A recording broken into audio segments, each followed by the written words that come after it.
Olá, pessoal. Sejam bem-vindos ao podcast Automação e Indústria 4.0. Eu sou a Ingrid Targas e hoje vamos continuar o nosso bate-papo sobre rastreabilidade de tecidos em equipamentos de proteção individual. Os nossos convidados são a Micheline Maia, engenheira têxtil e cofundadora da RI9, e o Márcio Cantanhede, que é consultor técnico na área têxtil. Estamos iniciando a segunda parte, continuando a nossa conversa sobre sustentabilidade. Eu tenho duas perguntas para você, Micheline. Você falou da geolocalização, né? Eu queria entender como que isso funciona. E um gancho que o Márcio falou de sustentabilidade, como que é o final da vida do fio que está digitalizado? A geolocalização na nossa solução funciona de duas formas, em dois momentos diferentes. Um na etapa produtiva do produto em si, quer dizer, saiu de fio, virou malha, tecido, vai ser tinta. Então, essa geolocalização, a própria empresa que é responsável por aquela etapa produtiva vai fazer. Então, ela é obrigada a entrar no aplicativo, e precisa ser pelo aplicativo, porque você precisa concordar com a geolocalização. A gente tem a Lei Geral de Proteção de Dados, então Ele tem que fazer a concordância de que ele permite ser geolocalizado. Então, ele faz pelo aplicativo e no próprio aplicativo, ele já vai ter o link onde ele vai entrar na etapa que ele está, quer dizer, cada etapa o link é enviado. Entendeu? Então, ele saiu de fio, ele já geolocalizou, vai para malha. Aí, a pessoa responsável por aquela etapa produtiva vai abrir o link, vai geolocalizar, ele tira a foto e como ele fez o aceite da geolocalização no aplicativo, essa informação é cruzada com a foto e isso fica registrado. Fica registrado mesmo para a foto e aonde exatamente ele estava, onde ele tirou aquela foto. Isso é consulta, ela não é público. Isso, o dono do produto tem acesso a essa informação. Por quê? Para ele saber se exatamente aquele produto foi feito no local onde ele acha que foi feito, ok? Então, essa é a principal função no produto. Na etiqueta, ela é usada para funcionários. A gente está fazendo uma implementação agora que vai ficar muito legal junto com a Santista. Depois eu vou colocar para vocês. Essa implementação é feita da geolocalização da etiqueta, é feita para os funcionários de concessionárias ou terceirizadas. Bombeiro também pode ter. Então, ou mesmo militares, onde você lê a etiqueta pelo aplicativo e aquele registro da sua leitura fica imediato. Na hora que você lê, aquela informação já é registrada no mapa. Então, abre um mapa e mostra e aparece um pontinho no mapa, aquele ícone bonitinho, onde você vai dizer exatamente onde aquela pessoa está. Então, você tem um número de série, você tem a exata localização daquela pessoa e isso é registrado também. Fica registro. Então, ele funciona dessas duas formas. A sua segunda pergunta. No Brasil, a gente ainda não tem uma legislação para dar destinação aos produtos de pós-consumo, até mesmo de pré-consumo. Não tem uma legislação clara, né? Assim, a norma geral existe, mas definido não tem nada, né? Exatamente. Na Europa está entrando agora, já desde o ano passado, o novo passaporte digital. Como que funciona? Você é obrigado a dizer da onde provém o seu produto, quais foram as etapas que ele cumpriu até chegar ali e que fim ele vai ter. Você é obrigado a dizer. Então, isso virou legislação. Então, as empresas hoje são obrigadas por lei a fazer todo esse processo. No Brasil, isso não funciona ainda. E eu sinceramente, eu só acredito que a economia circular só funciona onde tem lei. Onde não tem lei, ela não vai funcionar de forma maciça. Talvez uma empresa ou outra faça, mas é nicho. Ela não vai mudar. O impacto de custo acaba sendo proibitivo, né? Exatamente. Ela não vai fazer isso de forma voluntária, e se fizer vai ser pouco, e o impacto dessa pouco é irrelevante no todo, entendeu? Então, a gente precisa ter linhas, né, e legislações claras sobre isso, investimentos nessa área, para que a gente possa ter um impacto ambiental que existe, gente. Não adianta dizer que não existe, mas existe e é enorme. A diferença só do Brasil para os países da Europa, porque nós somos um país pobre. O que o brasileiro faz quando não usa mais a roupa?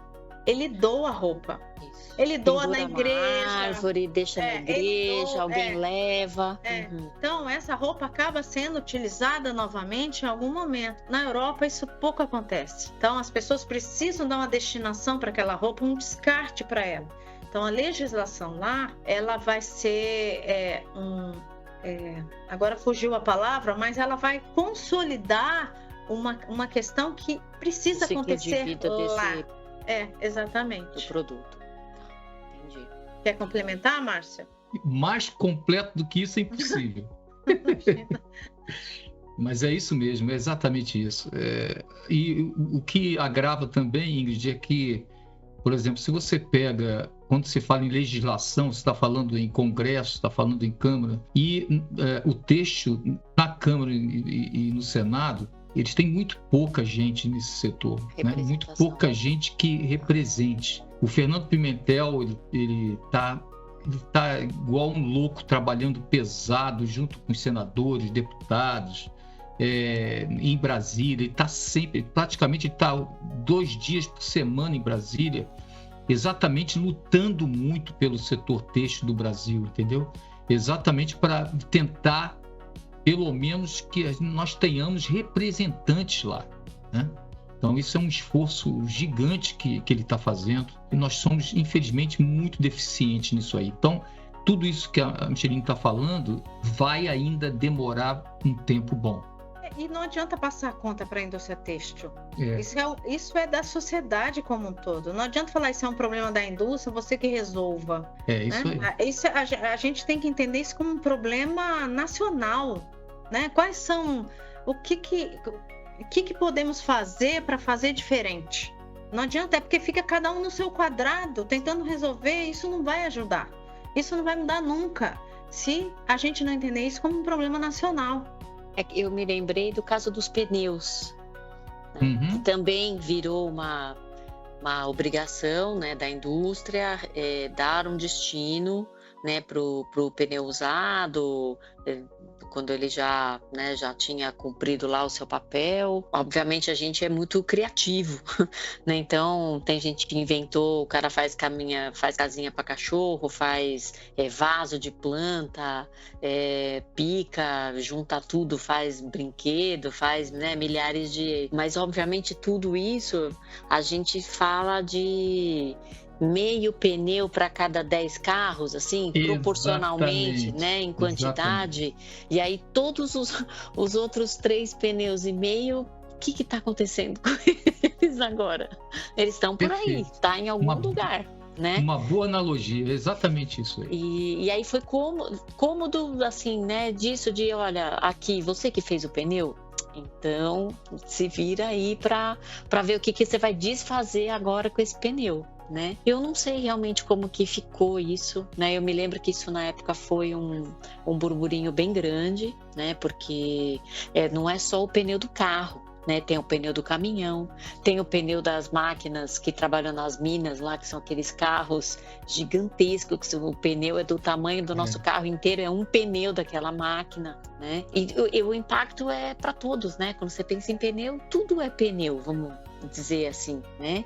E aí, fazendo analogia com tecido, tudo é tecido, né? E como que a gente faz, né? Então, mas eu acho que essa questão da economia circular passa por um tema importantíssimo, que é logística.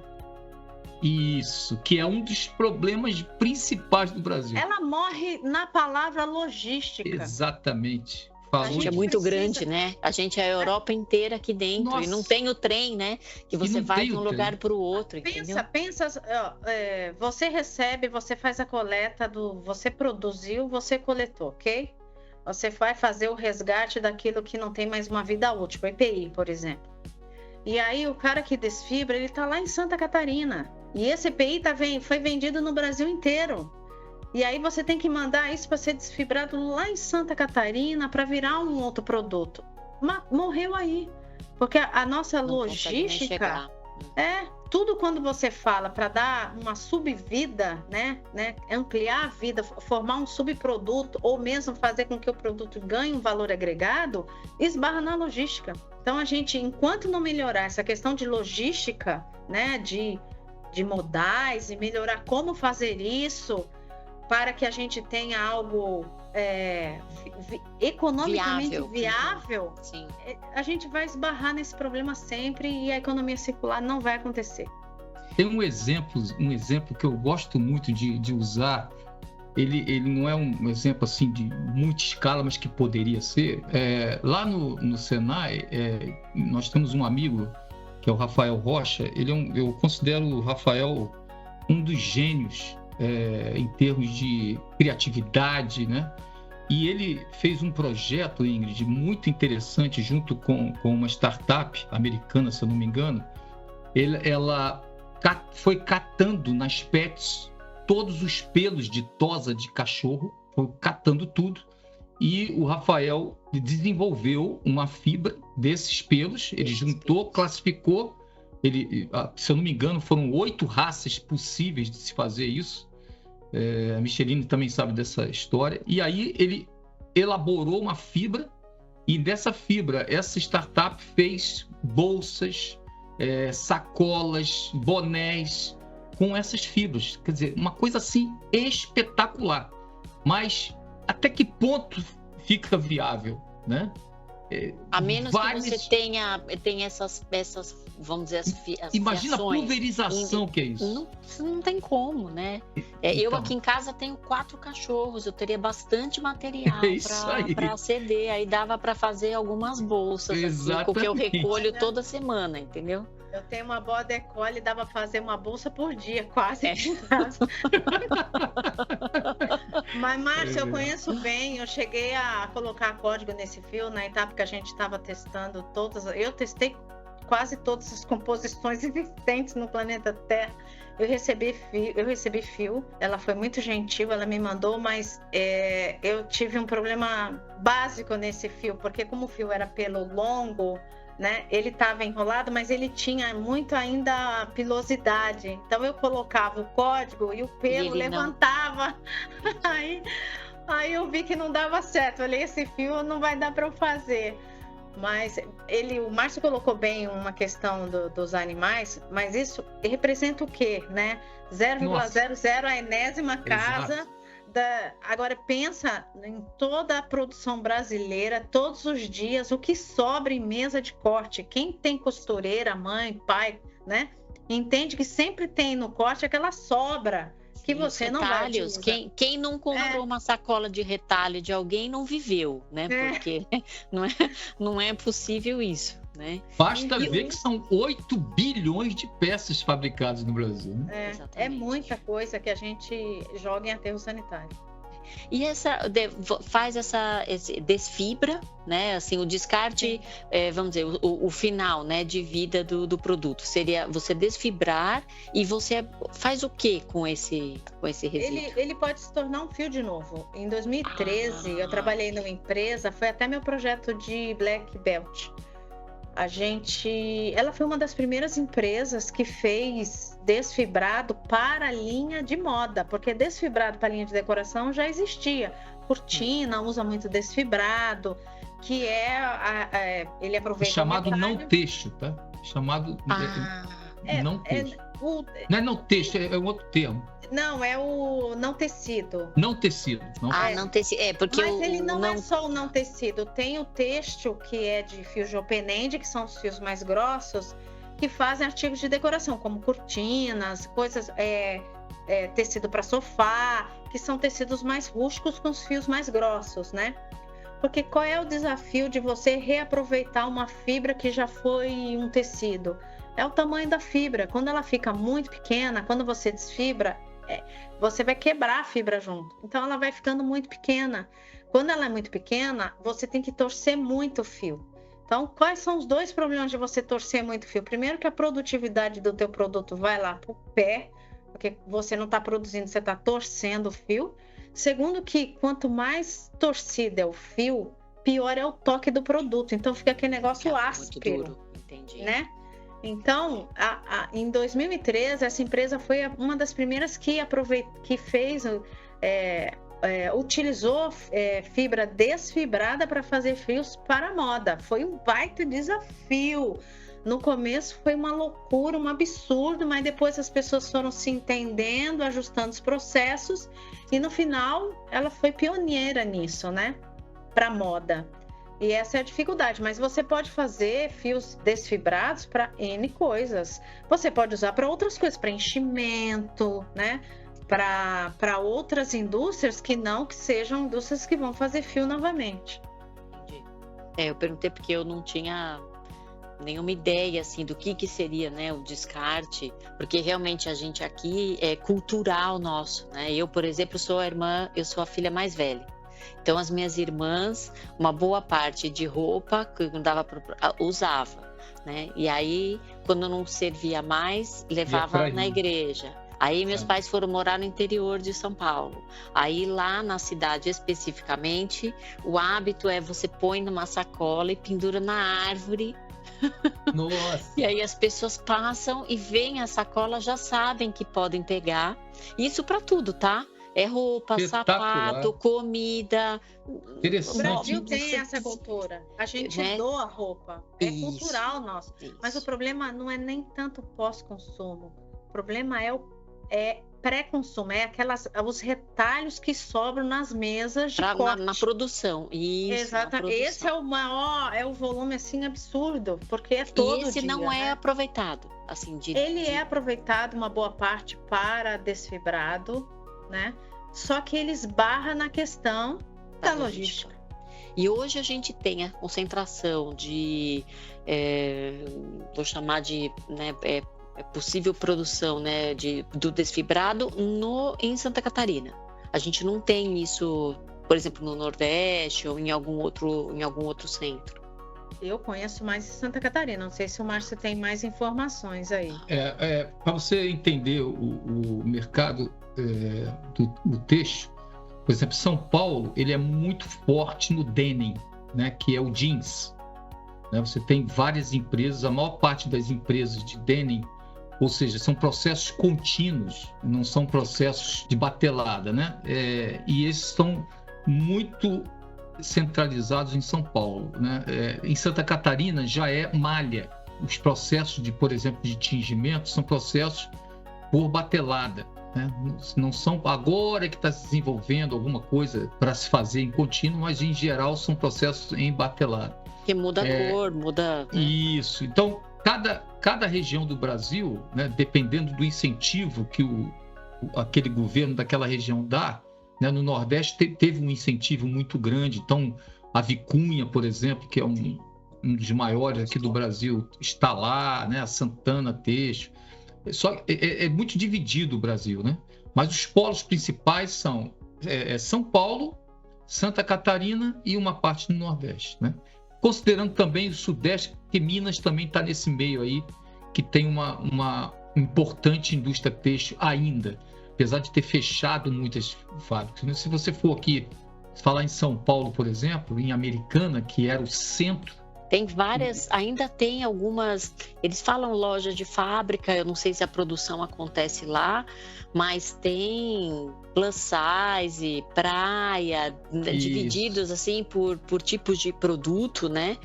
Ainda tem bastante coisa lá. Americana foi uma das cidades que era considerado polo têxtil do Brasil, né? Uma percentual, eu já não lembro mais qual percentual que era, mas era muito alto. Fecharam muitas empresas lá.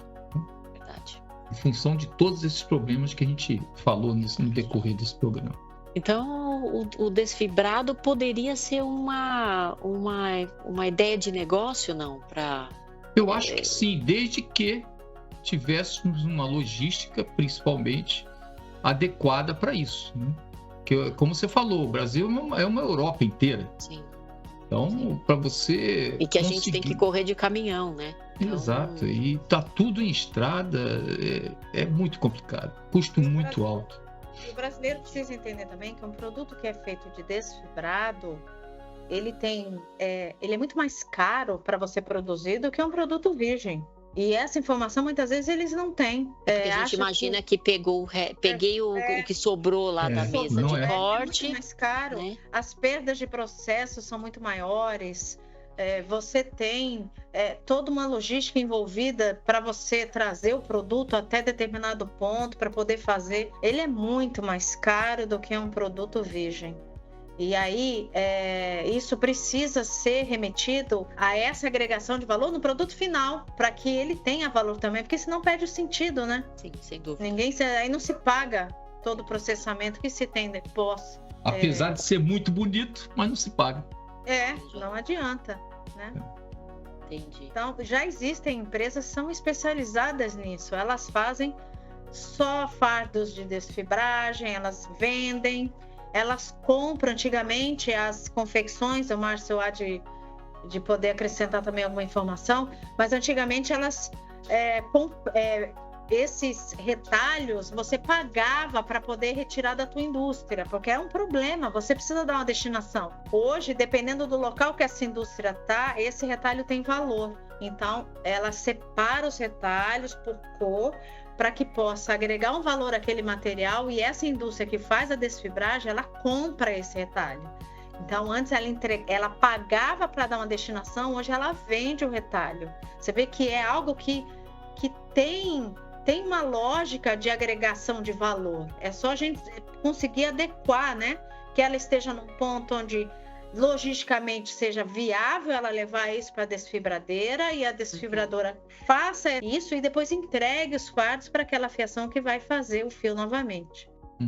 Fazendo uma analogia, Ingrid, por exemplo, em indústria química para a indústria têxtil, né, onde se fabrica os auxiliares, os corantes, etc., nós tínhamos um programa que era segregar os efluentes da fábrica, de modo que alguns efluentes que eram líquidos eram secados, né?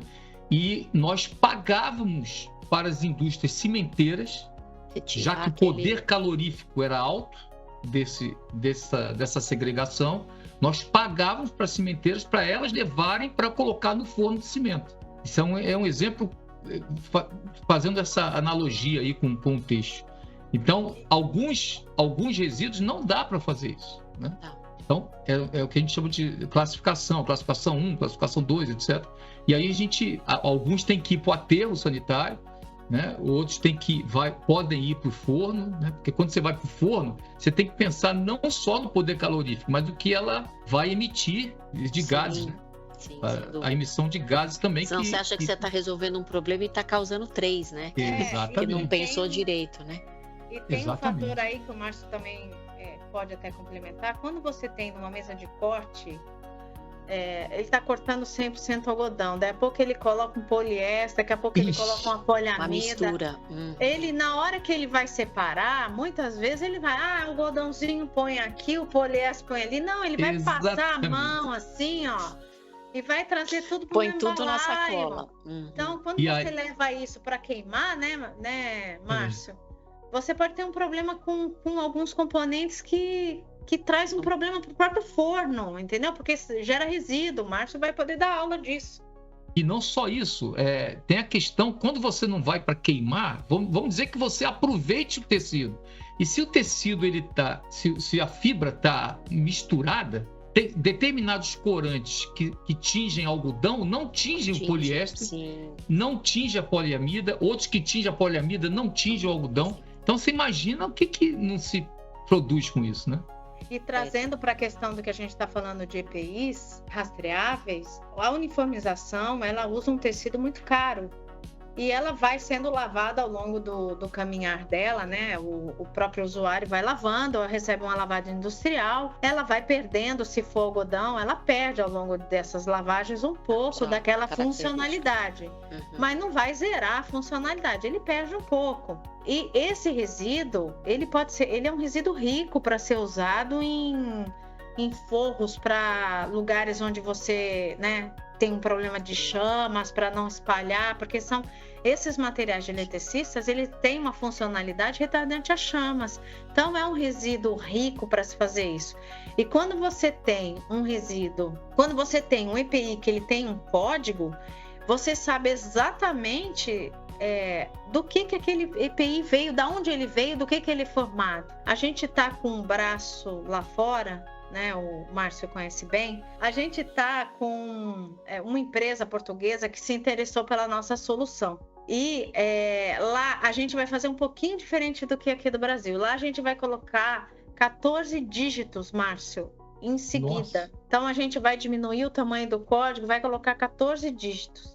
Aí, o que eu pedi para eles era separar em grupo, né? Por exemplo, eu não precisa colocar um dígito para algodão, um dígito para viscose, porque eles fazem parte quase que da mesma família. Então, separar fibras naturais, as artificiais, talvez englobar tudo, fibras sintéticas, talvez separar a poliamida do poliéster, mas fazer disso um código naquele produto, onde você, independente se ele é um retalho ou uma peça pronta, você conseguir separar, mas aí tem que usar, claro, um produto, uma inteligência, né, para fazer essa separação. Ela não é manual, imagina separar retalho manualmente, mas fazer uma inteligência que separe, principalmente produto de pós-uso, na leitura. Por exemplo, esse está codificado com esse código, faz uma leitura rápida, ele vai para cá, o outro vai para lá. Então, isso futuramente pode ser usado para uma separação mais correta. E como eles estão mais adiantados numa questão de legislação, lá possivelmente vai ser essa tecnologia vai ser usada primeiro lá para esse tipo de solução, né? De você separar realmente a composição A da composição B. Usando o seu código. Usando o código. Aí o código vai estar em retalho, entendeu? Uhum.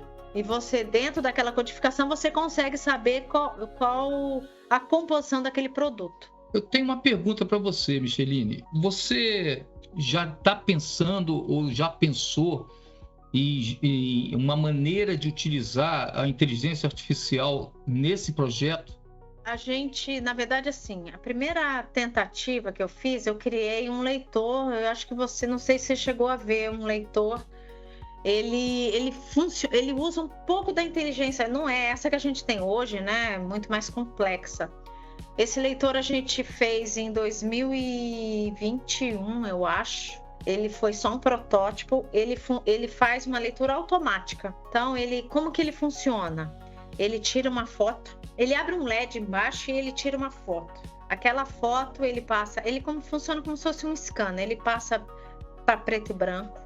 E aí, depois de preto e branco, ele vai separar o código do tecido. Então, ele levanta o código e separa o fundo.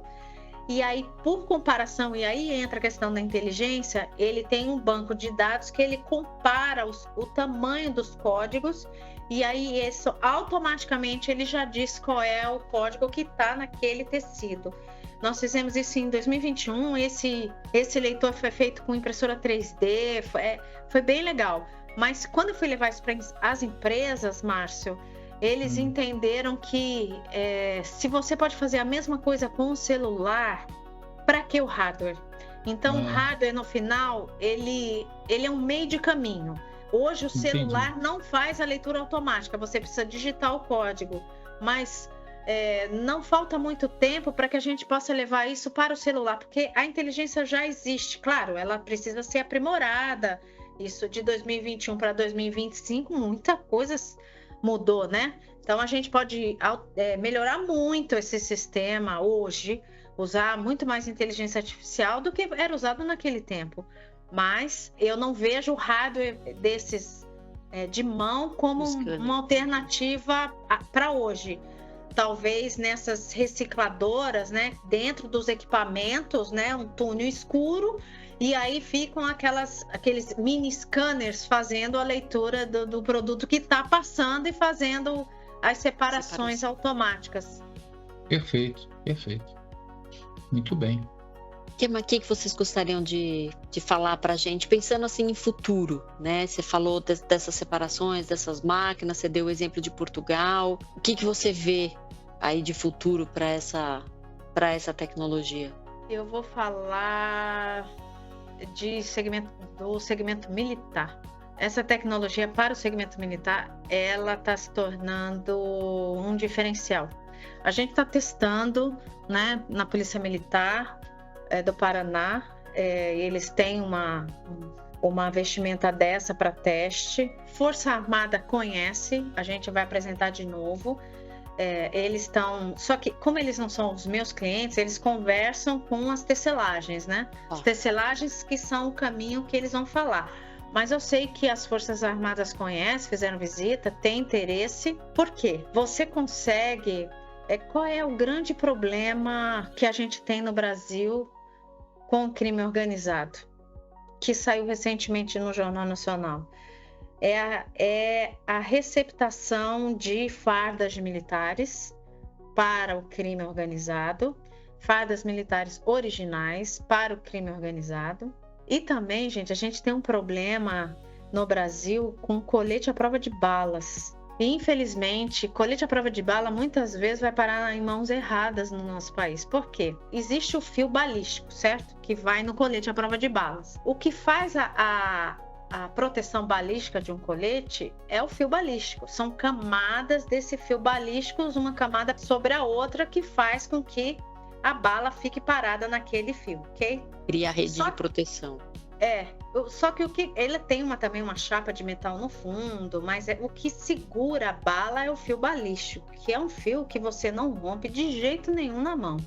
Ele é extremamente, tem uma tenacidade altíssima. Até quando a gente colocou na nossa máquina, eu falei, gente, se esse fio enroscar, a máquina vai virar uma sanfona, porque não vai quebrar o fio e a máquina vai encolher. De tão forte, né, tenacidade tão alta que tem um fio. E colete à prova de bala, lá no Brasil, essa receptação ocorre porque às vezes o próprio policial, que a gente sabe que não tem uma remuneração muito alta no país, às vezes ele leva esse colete para a comunidade, ou às vezes ele é desviado em algum lugar e vai parar na comunidade, ok?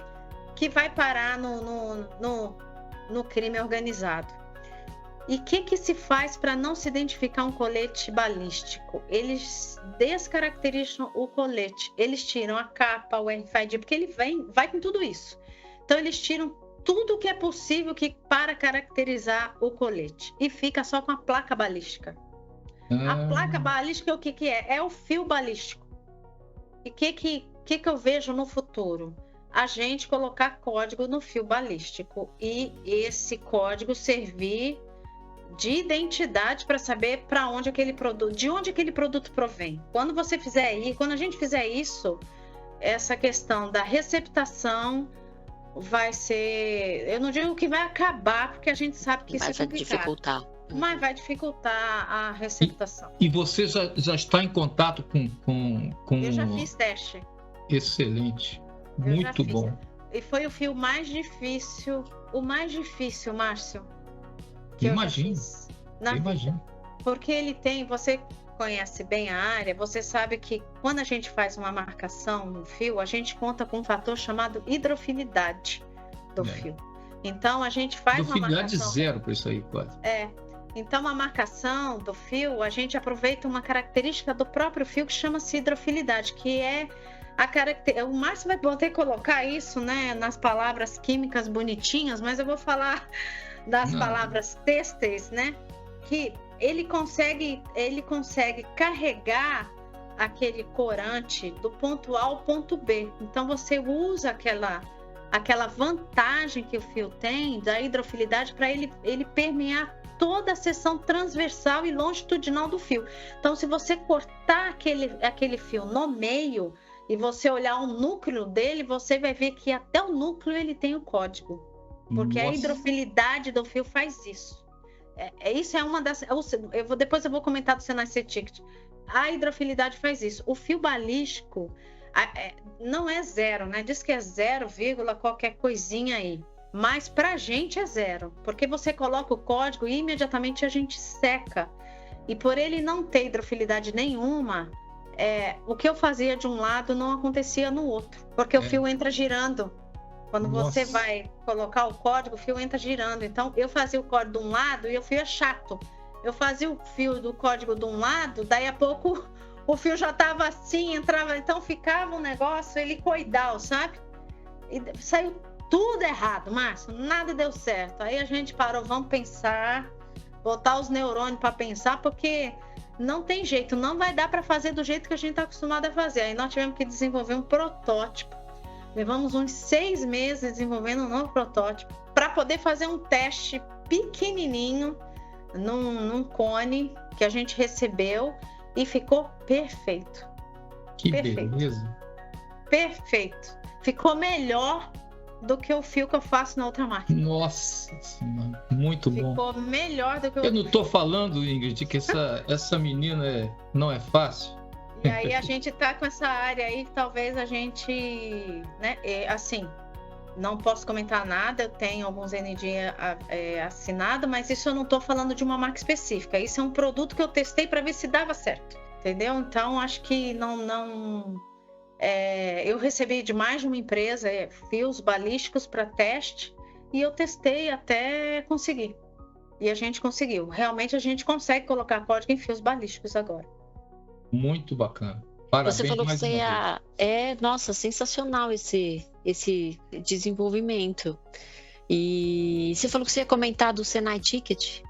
Eu até fiquei, porque o Senai, assim, é uma referência para gente na indústria, né, de formação, de tecnologia, eles desenvolvem uma série de coisas, você tem a possibilidade de fazer cursos e conhecer, né, coisas sempre através do Senai, então... O Senai, assim, de forma geral, os Senais no Brasil, eles são espetaculares. E muitas vezes a população que mora perto de um Senai não aproveita o que o Senai tem de escola e de que oferece. Eu moro perto de um Senai aqui na região da Granja Viana, em São Paulo, e meu filho fazia cursos de TI. Às vezes tinha 4 alunos na sala.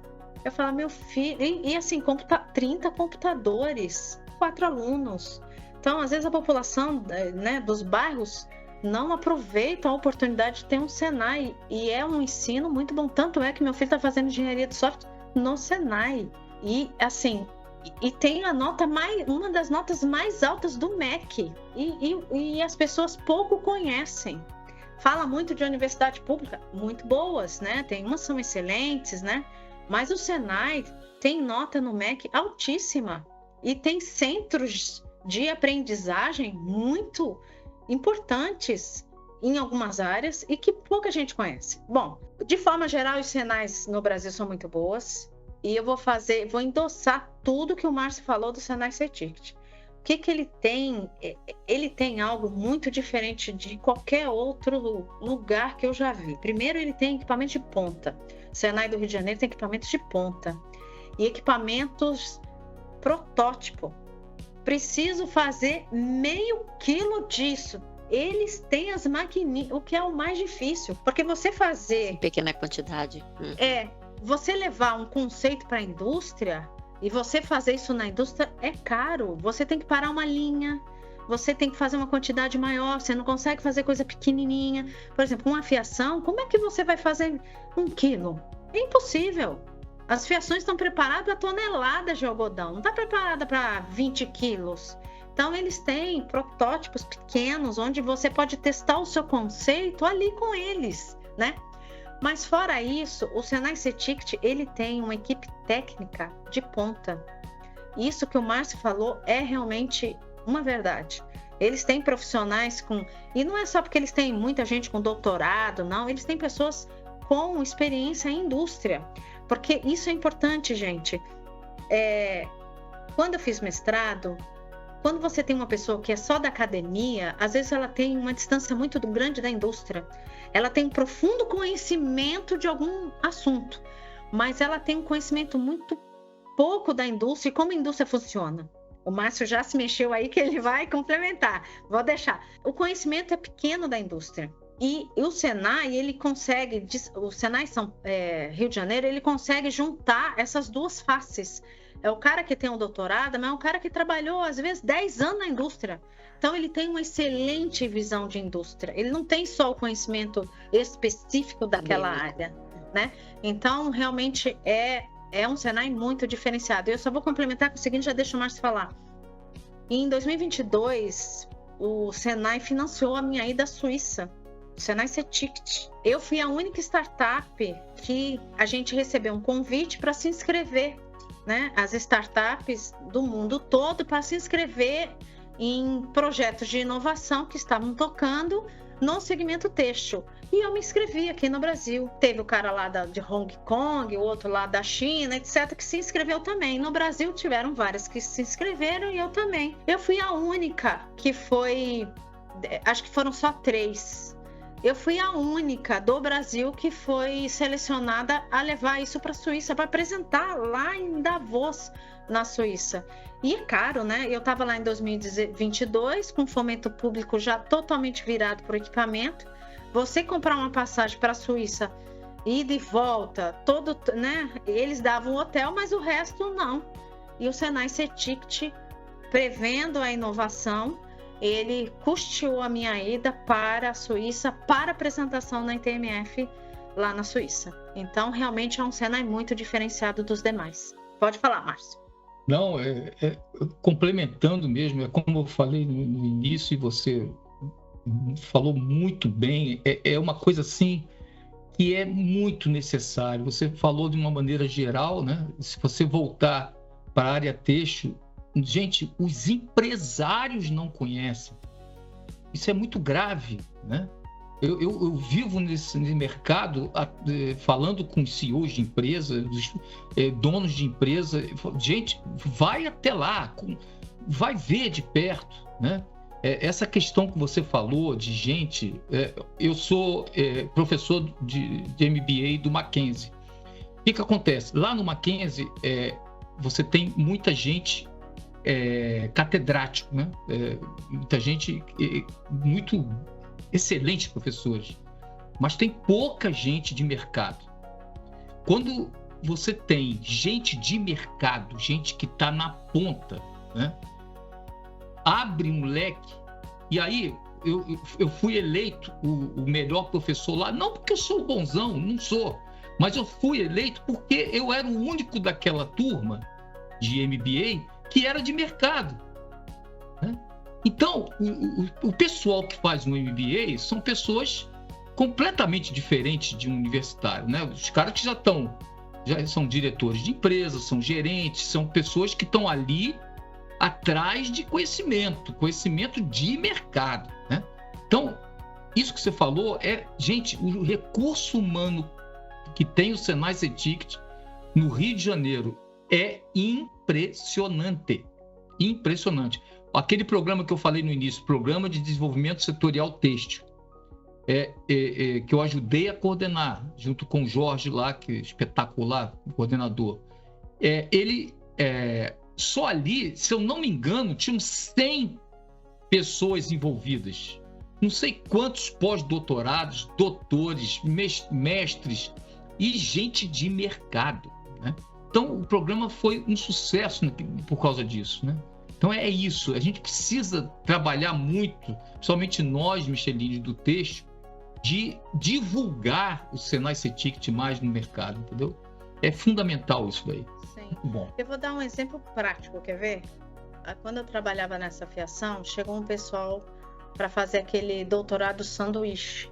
E eram pessoas não eram da indústria, eram pessoas da academia, né? Veio fazer um doutorado no Brasil e o tema era pegar os dados do algodão, da entrada da fibra de algodão e fazer uma correlação com a qualidade do fio que saía. Então esse era um doutorado bem legal. E aí a moça veio falar comigo. E eu achei muito legal quando ela colocou a questão de trazer o dado da fibra para já poder fazer uma correlação com o fio que saísse lá na frente. Bem interessante, mas eu comentei com ela, mas você precisa considerar o que está no meio, que é a indústria. Porque não adianta você ter a melhor fibra do mundo e você ter um caco de indústria aqui no meio que destrói tudo que você está fazendo. Então você tem que considerar alguns parâmetros industriais para você colocar como mais um elemento que você tem que considerar no seu algoritmo ali na frente, senão ele vai ser deficiente. Se você não coloca nada da indústria, você está cortando a indústria do meio, não dá. Então, ali eu entendi também que quando a pessoa é muito só da academia, muitas vezes ela não tem essa visão da indústria ali no meio e quais os parâmetros que ela tem que considerar para entrar também como um fator importante no algoritmo dela. Tá? Então, o Senai ele consegue trazer, o CETICT consegue trazer essas duas frentes, que é a academia, mas também a experiência fabril. E agora eles juntaram com a Firjan, viu, Ingrid? A Firjan e Senai CETICT juntos. Né? Então, modificou um pouco a estrutura deles, mas o contexto é igual. Né? E é uma unidade no Rio de Janeiro. O CETICT está lá no Rio de Janeiro, onde está centralizado. Tem também duas, em São Paulo, tá? Tem São Paulo. Tem duas, né, Márcio? Eles têm uma no Fundão e a outra... Fundão e outra na Barra. Barra. São duas unidades. São duas no Rio de Janeiro. Tem Senai em vários estados. Senai né? Em vários lugares. São Paulo tem o Matarazzo também, que é muito bom. Matarazzo também, são muitos. Mas eu digo lá porque lá está centralizado tudo que a Micheline falou, né?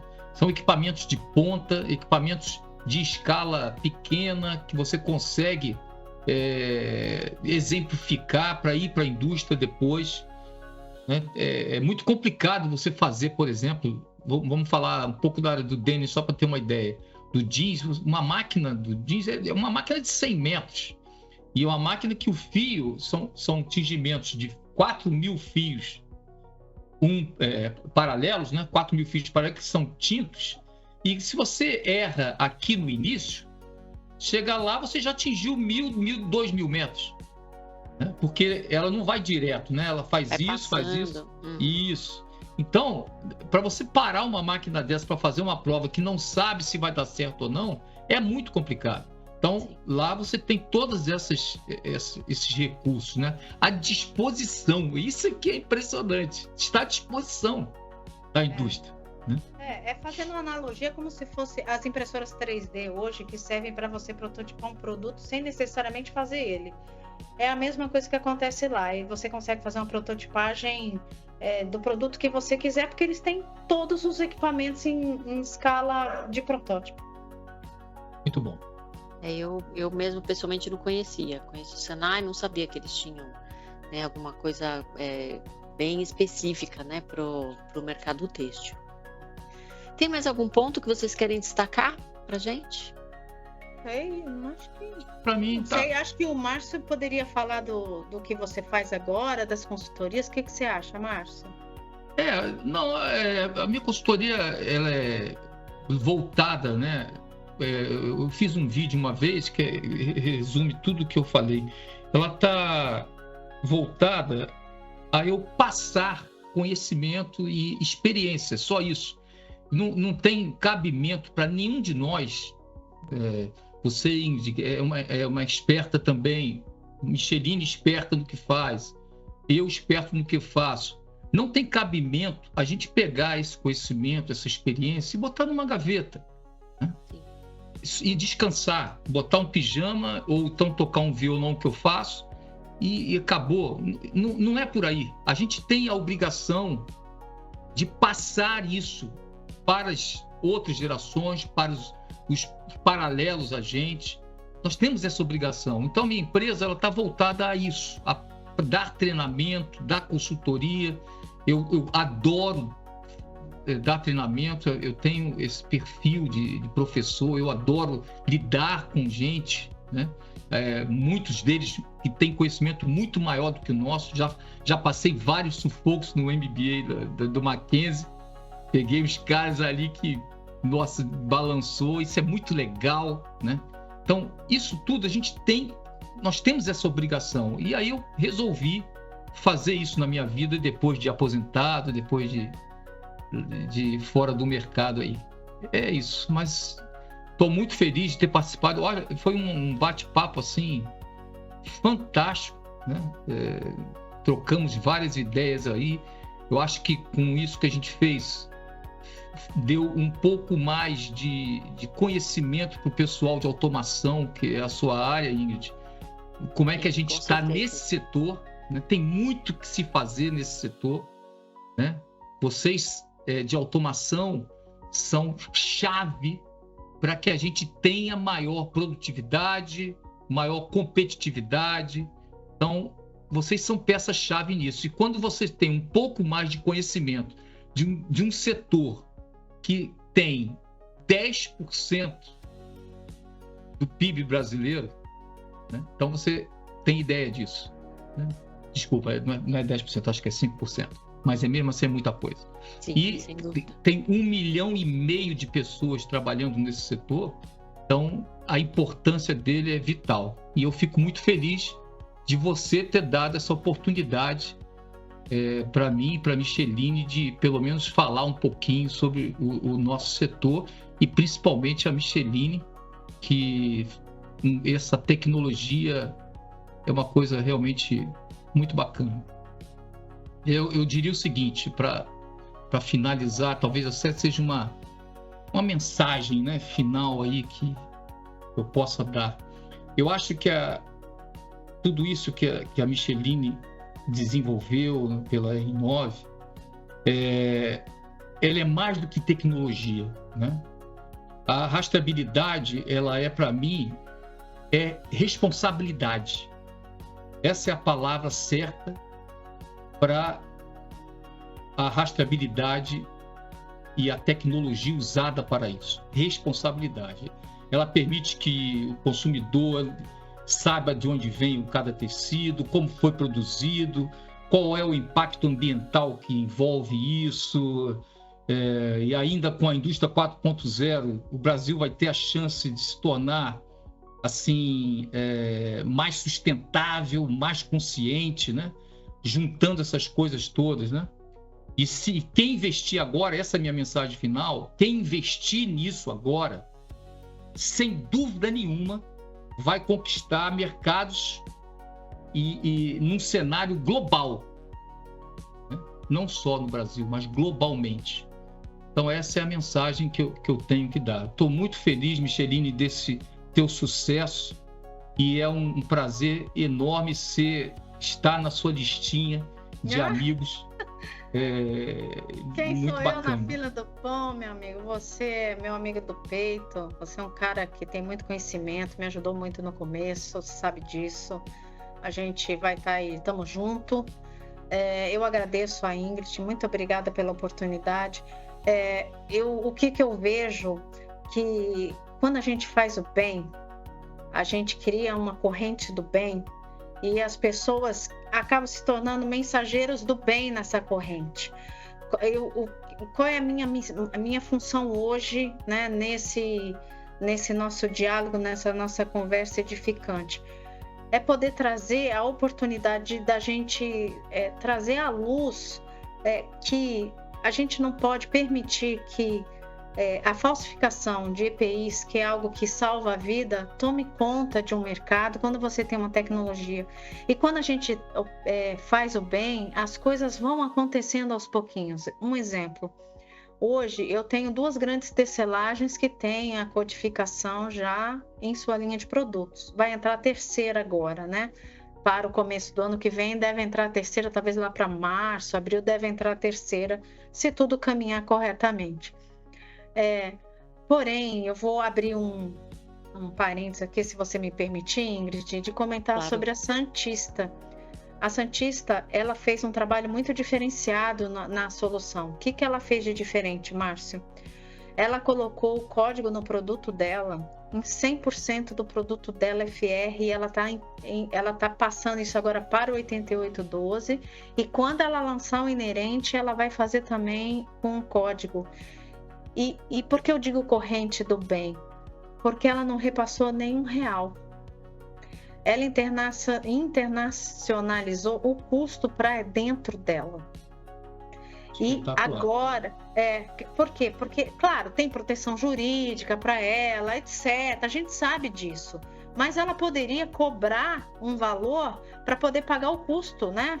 Apesar de ser um custo relativamente baixo, centavos, mas centavos e não sei quantos mil metros de tecido vira um valor, né, um pouco substancial. Então, ela não repassou, ela permitiu que ela integrante dessa corrente, ela não repassou o custo adiante. Então, hoje, Uma empresa que compra um tecido Santista não vai pagar R$1 a mais para levar junto do seu tecido o código binário para saber que o tecido é original e vai proteger seu funcionário.